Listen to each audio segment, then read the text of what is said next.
بسم الله الرحمن الرحيم والنجم إذا هوى ما ضل صاحبكم وما غوى وما ينطق عن الهوى إن هو إلا وحي يوحى علمه شديد القوى ذو مرة فاستوى وهو بالأفق الأعلى ثم دنا فتدلى فكان قاب قوسين أو أدنى فأوحى إلى عبده ما أوحى ما كذب الفؤاد ما رأى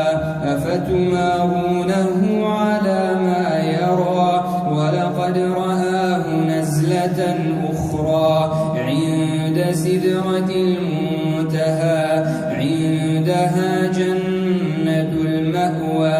إذ يغشى السدرة ما يغشى ما زاغ البصر وما طغى لقد رأى من آيات ربه الكبرى أفرأيتم اللات والعزى ومناة الثالثة الأخرى ألكم الذكر وله الأنثى تلك إذا قسمة ضيزى إن هي إلا أسماء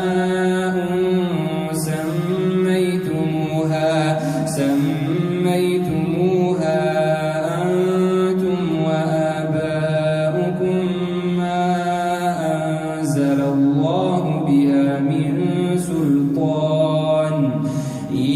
يتبعون إلا الظن وما تهوى الأنفس ولقد جاءهم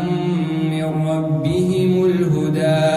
أم للإنسان ما تمنى فلله الآخرة والأولى وكم من ملك في السماوات لا تغني شفاعتهم شيئا إلا من بعد أن يأذن الله لمن يشاء ويرضى إن الذين لا يؤمنون بالآخرة ليسمون الملائكة تسمية الأنثى وما لهم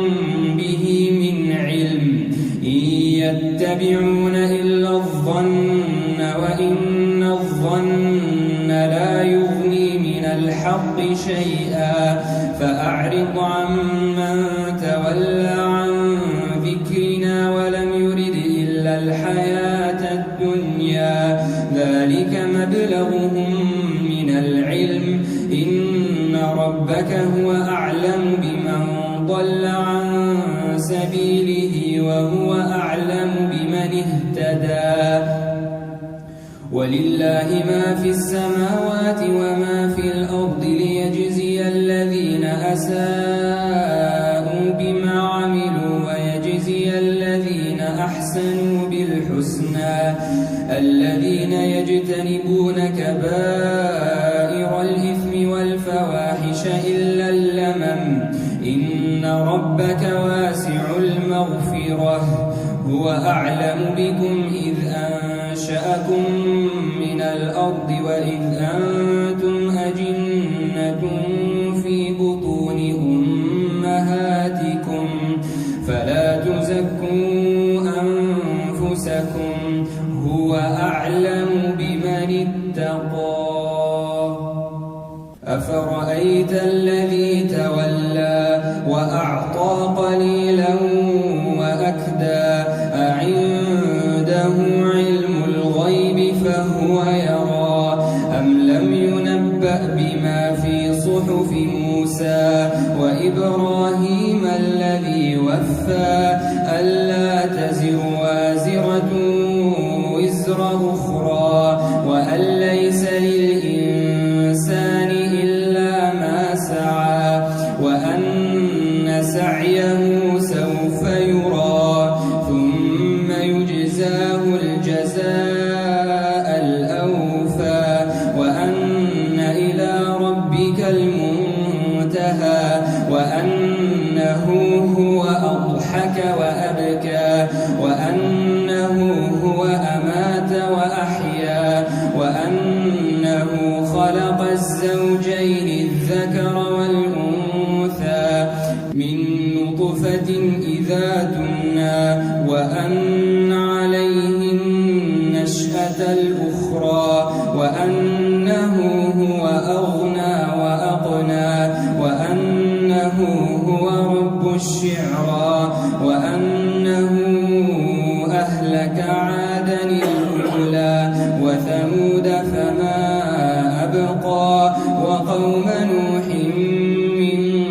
قبل إنهم كانوا هم أظلم وأطغى والمؤتفكة أهوى فغشاها ما غشى فبأي آلاء ربك تتمارى هذا نذير من النذر الأولى أزفت الآزفة ليس لها من دون الله كاشفة أفمن هذا الحديث تعجبون وتضحكون ولا